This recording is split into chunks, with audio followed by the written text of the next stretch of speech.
Hello, everybody. It's your girl KK. Today, I just wanted to talk about the empath and the narcissist. I think this is a topic that is really important, especially if you are an empath. I myself am an empath, and I know a lot of empaths. And when you come across a narcissist, it's like you have a big target sign painted right on your chest. So I wanted to get into a little bit of why narcissists are so attracted to empaths, and the dynamics of that relationship. And I actually did find a really, really good article that was pretty in-depth. And I'll throw in some of my personal experiences. If you've seen some of my past videos, I spoke about my last relationship a few times. And this is exactly the way it was. So, pardon me if I have to read a bit, because I love to be very precise. I want to make sure I'm always bringing you clear-cut information. And with the clear-cut information, I'm just going to give you some of my life experience as well. And I hope y'all like my new look. Since we're talking about such a heavy topic, a topic that resulted in like the biggest trauma I've ever experienced, I just want to look nice and feel nice and, do a little bit something different. Y'all know I don't know how to put on makeup, so I just put on a little lipstick and everything. Everything else is just me. Okay, so let's get into it.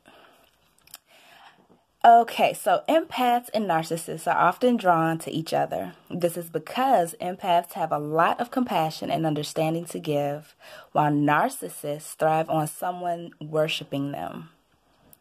This isn't a good match because empaths tend to forgive everything the narcissist does, which results in them being completely used and degraded.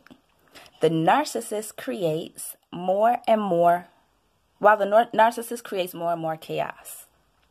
So, in my situation, you know what? I'm not even gonna, I want to get right up in here with y'all. Okay, so in my situation,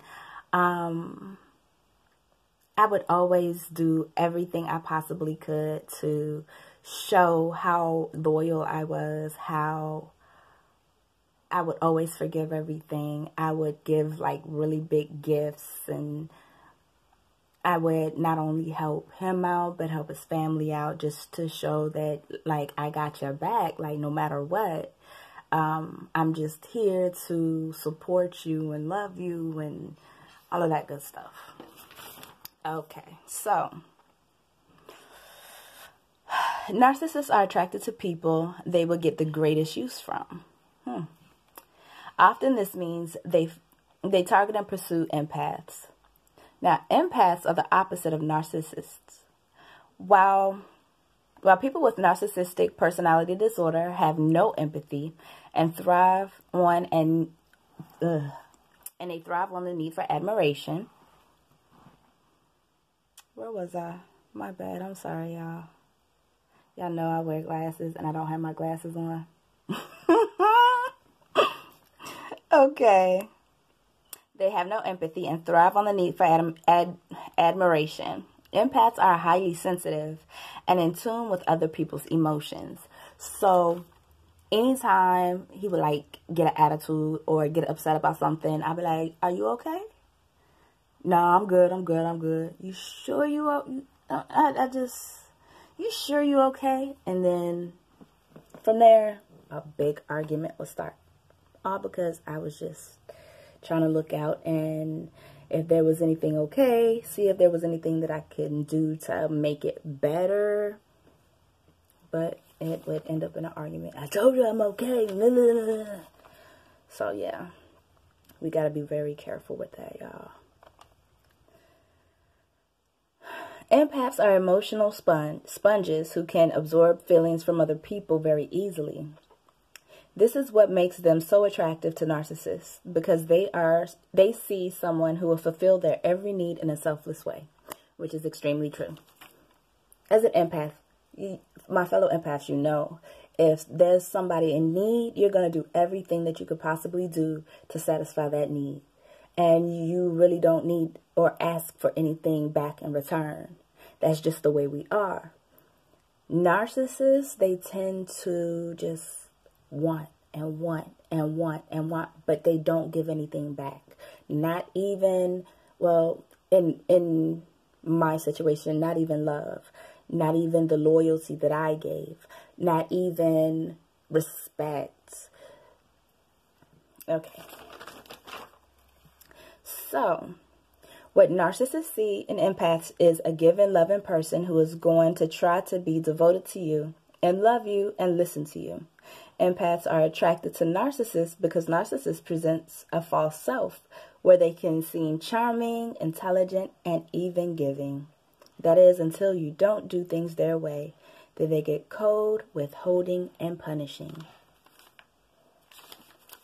So,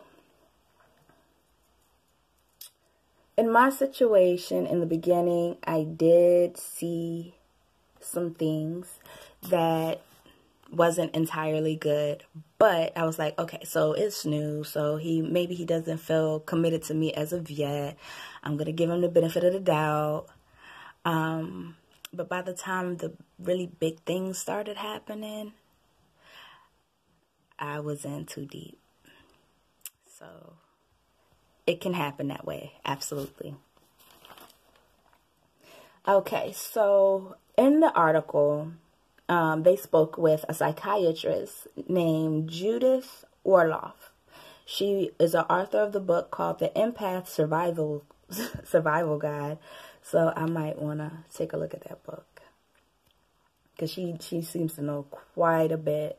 She might even have had an interaction with a narcissist. All right. So when a narcissist is trying to hook someone in, they will be loving and attentive. But their mask soon slips. At the beginning, they only see the good qualities and believe the relationship will make them look good. This doesn't last because narcissists are full of contempt. They see most people as below them. Once they notice their partner's flaws, they no longer idealize them and they start to blame them for not being perfect. Okay, so for me, I got the blame for everything. I got the blame for him continuing to smoke cigarettes.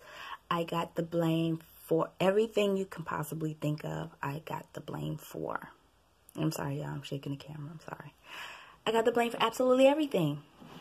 And I didn't understand it. I was like, I can't be this bad.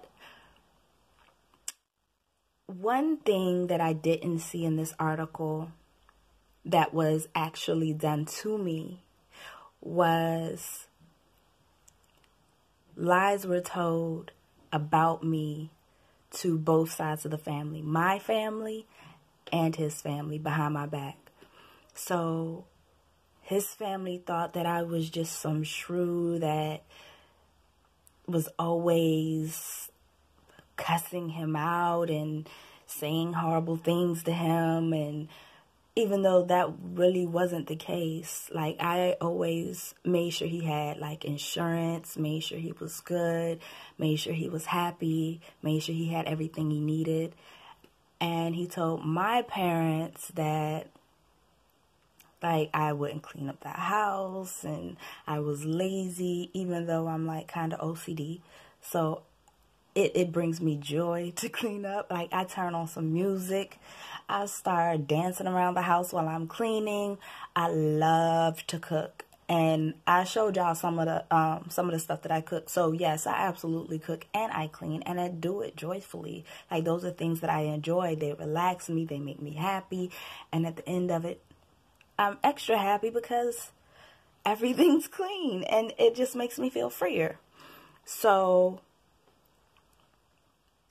it was like I was isolated from everybody because everybody believed these horrible things about me. So that's another thing that you may encounter or experience in that type of relationship. Let's keep going. It could take some time for a narcissist's true colors to show. For an empath, the longer they're there, the harder it is to walk away because they believe they can fix and heal anything with compassion. It's so hard for many empaths to believe that someone just doesn't have empathy and that they can't heal the other person with their love. I'm trying to tell y'all, I thought that I could help him grow. Like I would say, I see the potential in you. I see that you are an amazing person. I see through to your soul. And I know that you can be so much more than what you're. All right, I am so sorry about that, having technical difficulties, but we're back. Okay, so empaths work hard for harmony, whereas narcissists do the opposite. They enjoy chaos and like to know they can pull people's strings. Narcissists manipulate empaths by stringing them along with intermittent hope. They will add compliments and kindness to their behavior, making the empath believe that the loving person they once knew are still in there somewhere. That is so true. I used to always say, I just wish I had the person that I fell for, the person that I fell in love with, the person that I met. And he would say, he's still here. But to me, it was like a good side and a bad side. The good side, I just loved. And then it was the other side that just, it wasn't healthy at all. Empathic people have the tendency to understand that we're all human, we all have flaws, and they're willing to be patient with someone else's personal growth. Empathetic people will accept a lot from their narcissistic partner if they say, I really want to change. I know I'm not perfect. That is extremely true. This is simply a tactic narcissists use to reel their partner back in. With empaths, it is very effective because they want to support their partner and help them grow. In reality, they are getting used further. The push and pull of the narcissistic relationship can create a trauma bond between the empath and the narcissist, where it can feel almost impossible to leave the relationship, no matter how much damage has been done. In one of my lives, I actually shared the damage that was done in my situation, and I still didn't leave. Honestly, I don't think I ever would have left, but thankfully, things worked in a way where I was able to get away from that situation. Okay. It becomes a cycle for an empath who has been trauma bonded because they start looking at themselves and what they need to do to change, what they need to do different, and what their character flaws are. That's one thing about empaths. We really examine ourselves. We're very self-aware. We look at the things that may not be the greatest about us, and we actually put forth the effort to change them, especially in this type of relationship. So I was told that, okay, I stand up for myself and I like to speak my mind. So if I responded or said anything, if I get snapped at, okay, why are you snapping at me? I was always told, oh, you got too much mouth. You got too much mouth. Okay, so I started being quiet. Okay, make you happy. I know I have a lot of mouth, so I'm just going to be quiet. And then that ended up being a problem. So in situations like these, a lot of times you just can't win. To keep yourself safe from narcissistic abuse, you have to understand that we are responsible for our own personal growth and other people are responsible for theirs. When you meet people or are in a relationship with them, you have to be very careful that you're not doing their work or wanting their growth more than they do. Also realize that boundaries are healthy for all relationships. For empaths, boundaries can feel harsh, but once they are aware of the strength of saying no, they can protect themselves from people who are looking to take advantage. Empaths don't have to become hard or hard-hearted to be able to be healthy. Recognize that not everyone needs to be in our lives. We will come across people who we realize might not be healthy for us, and you have to be okay with letting them go. Now, for me, I definitely wanted to become hard-hearted. I wanted to be like everybody else. I wanted to not feel as deeply. I wanted to not love as hard. I always felt different. I always felt odd because I did always love harder than everybody else. I accepted everybody because I feel like everybody has a purpose in this life. And honestly, I just wanted to be like everybody else. I didn't understand it. And people told me that I was different. And a lot of times people can feel that I'm different and instantly just not like me. Like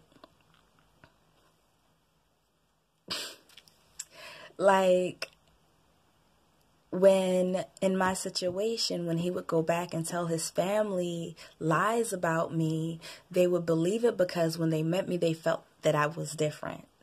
So it was easier for them to believe the worst in me because I was different. But it wasn't the different that they thought. The difference was I went harder for, y'all, when I go hard for people, I go all the way hard. Like, I go with all of my heart. And I never, ever, ever would do anything to hurt anybody. And that's what a lot of people don't realize about empaths. Empaths are not, we're not built like everybody else. We're a lot more sensitive. We can even feel other people's energy. So if we feel that somebody else is hurting, we're going to reach out and we're going to be like, okay, are you all right? Is there anything that I could do to help? So I just wanted to let everybody know like what to look out for, because I don't want anybody to go through the pain, the heartache, the disappointments that can come with being in this type of relationship. So when you see someone with these tendencies or with these mannerisms or anything like that, just go the other way, and it's okay to walk away. Not all relationships are healthy. Sometimes we just have to let them go, and that's okay. That is okay. So I hope you enjoyed. I wanted to bring some textbook knowledge along with my experience. So I also want to thank everybody for subscribing and liking the video. I really appreciate every last one of you. Truly, I truly, truly do. I'm also doing personalized affirmations. So if there's anything that you need to be strengthened in, or any area that you need to be healed in, you can just email me, let me know what you need, and we can talk further. So I hope you all enjoyed. You could take a breath with me, just so as always, I am sending all of you so much love, light, peace, and many blessings. This is your girl KK signing off. Peace.